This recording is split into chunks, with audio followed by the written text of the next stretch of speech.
بچوں کو غیبت کا زہر نہ پلائیں۔ غیبت کرنا ایک بڑا گناہ اور ہلاکت خیز چیز ہے۔ اس کی زہرناکیاں بہت زیادہ ہیں۔ یہاں صرف یہ بتانا ہے کہ جب بڑے لوگ بچوں کے سامنے بڑوں کی غیبت کرتے ہیں تو غیبت کا زہر کس طرح بچوں کی رگوں میں سرایت کر جاتا ہے، اور پھر ان کی کتنی مسموم اٹھان ہوتی ہے۔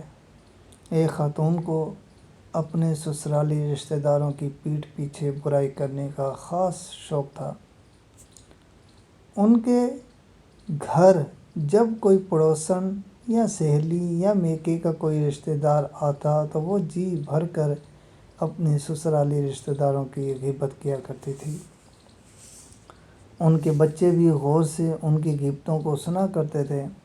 بچے ذرا بڑے ہوئے تو انہوں نے خود ان بچوں سے ان کے دادا دادی، چاچا چاچیوں، پھوپھوؤں کی برائیاں اور خامیاں بیان کرنا شروع کر دیا۔ بڑے ہوتے ہوتے لڑکوں کا ذہن یہ بنا کہ ان کے خاندان کے سب لوگ بہت خراب، ان کے بدخواں اور ان کے والدین کے حق تلفی کرنے والے ہیں۔ پورے خاندان میں صرف ان کے امی ابو اچھے ہیں، باقی سب خراب ہیں۔ کچھ عرصہ بعد ان کے دل سے اس کے امی ابو کا احترام بھی کم ہونے لگا، کیونکہ فطری طور پر یہ باور کرنا ممکن نہیں تھا کہ دادا دادی اور سارے چاچا اور ساری پھوپھیاں تو خراب ہیں اور صرف ابو جان گندی کے ڈھیر میں گلاب کا پاکیزہ پھول ہے۔ احترام کا پورا محل کھنڈر بن جائے تو ایک سالم دیوار بھی بدنما ہی لگتی ہے۔ ماں نے خاندان کے تمام بزرگوں کی وقت گرائی، لیکن ساتھ ہی باپ کی وقت بھی مٹی میں مل گئی۔ وہ وقت بھی آیا جب ان بچوں نے اپنے باپ کی پگڑی اچھالی اور ماں کے ساتھ بد کلامی کی۔ لڑکیوں کا ذہن یہ بنا کہ سسرال ایک ایسا گھر ہوتا ہے جس میں شوہر کے سوا سب لوگ نہایت شر پسند اور قابل نفرت ہوتے ہیں۔ ان سے جس قدر دور رہا جائے اتنا بہتر ہے۔ انہوں نے پہلی ہی نظر میں ساس اور نندوں کو چڑیلوں کی صورت میں دیکھا اور کبھی انہیں آزمانے کی زحمت بھی نہیں کی۔ یہ مبالغہ نہیں بلکہ عین مشاہدہ ہے، اور ایک خاتون کی نہیں بہت سارے گھرانوں کی کہانی ہے۔ میں ایک ایسی خاتون سے بھی واقف ہوں جس نے اپنے بچوں کے ساتھ اپنے سسرالی رشتہ داروں کی ہی نہیں بلکہ اپنی سوتن کی بھی ہمیشہ تعریف کی۔ بچوں کے دل میں دادا دادی کا احترام ایک عقیدے کی طرح بٹھایا۔ کبھی بچوں نے کسی پھوپھی یا چاچی کی شکایت کرنے کی جرات کی تو اس کو سختی سے ٹوک دیا۔ انجام کار خاندان کے سارے بزرگوں کا احترام کرنے والے بچے اپنے والدین کے احترام میں بھی پیش رہے۔ بزرگوں کے احترام کے عالی شان مینار وقت کے ساتھ اور بلند ہوتے چلے گئے۔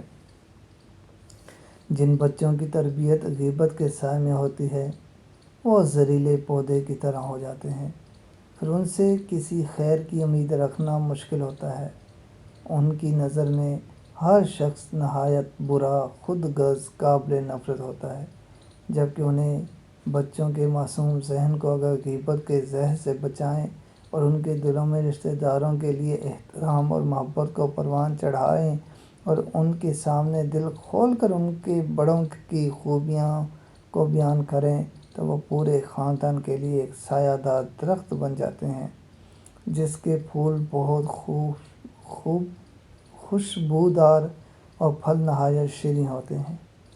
غیبت کی زہرناکیوں نے اسلامی تحریک کو بھی بہت نقصان پہنچایا ہے۔ ایسی تحریکیں بزرگوں سے میں واقف ہوں جن کی نجی مجلسوں اور گفتگوؤں میں بہت سارے ڈیر افکار تحریک کی جمع کر غیبت ہوا کرتی تھی۔